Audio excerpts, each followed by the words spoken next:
Hello friends, welcome to my channel. Hi friends, I am आशा। आज हम एक most important topic पर बात करेंगे। यस, आपके फ्यूचर के बारे में।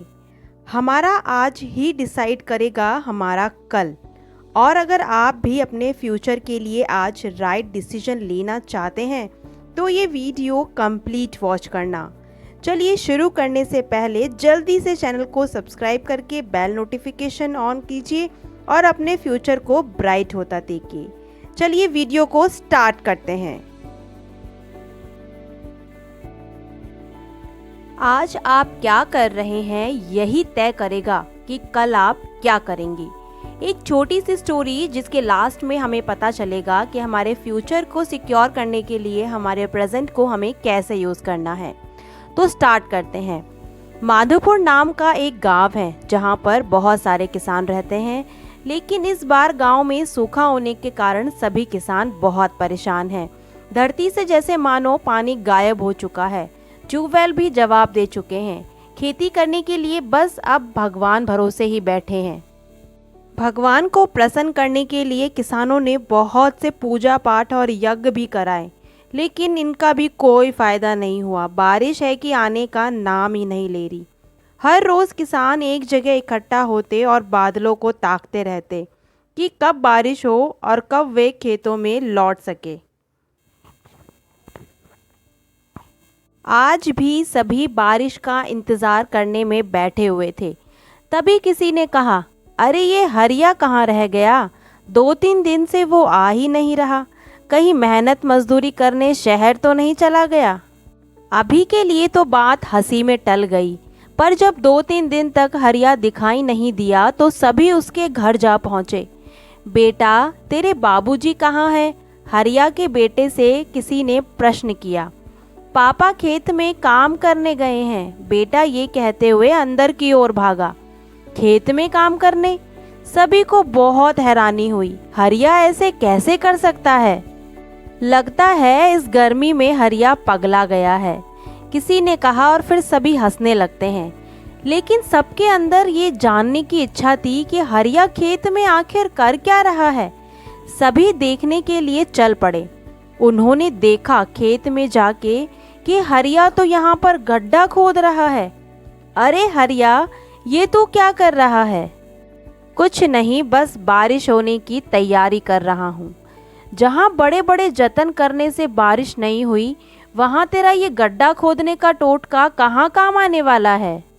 नहीं नहीं, मैं टोटका नहीं कर रहा।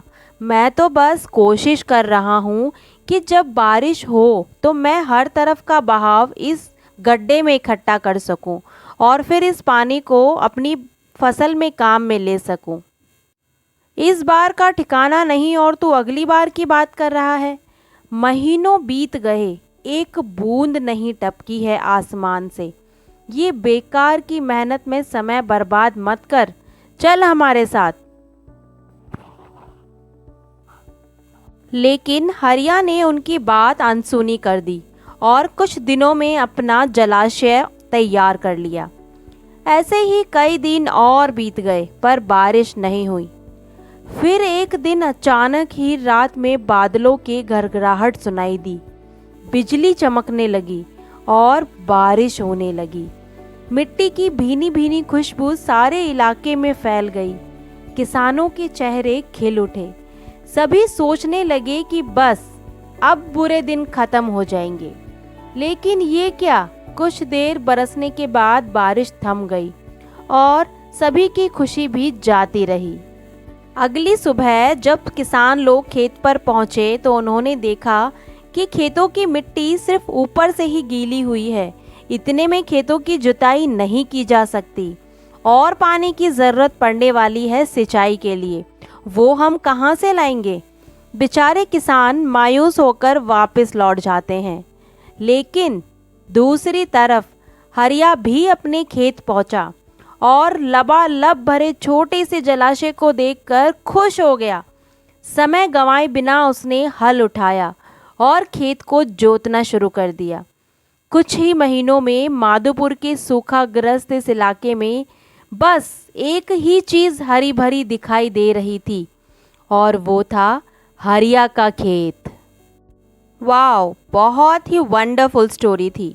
तो फ्रेंड्स, आप इस स्टोरी से क्या सीखे? नहीं समझे? चलिए मैं बता देती हूँ। इससे हमें ये मिलता है सीखने को कि जब कंडीशंस सही ना हो तो ऐसे में अधिकतर लोग बस सही होने का इंतज़ार करते रहते हैं और उसे लेकर परेशान होते रहते हैं, जबकि करना ये चाहिए कि खुद को उस वक्त के लिए तैयार रखना चाहिए जब परिस्थितियां बदलेंगी और जब सूखा खत्म होगा और बारिश आएगी। क्योंकि ये तो प्रकृति का नियम है कि दिन के बाद रात को तो आना ही है। आपका बुरा वक्त हमेशा के लिए नहीं रहने वाला है। चीज़ें बदलती हैं और चीज़ें बदलेंगी, लेकिन क्या आप उस बदलाव का फ़ायदा उठाने के लिए खुद को तैयार कर रहे हैं? क्या आप जॉब अपॉर्चुनिटीज़ आने पर उन्हें ग्रैब करने के लिए तैयारी कर रहे हैं, बस उनके ना होने का रोना रो रहे हैं?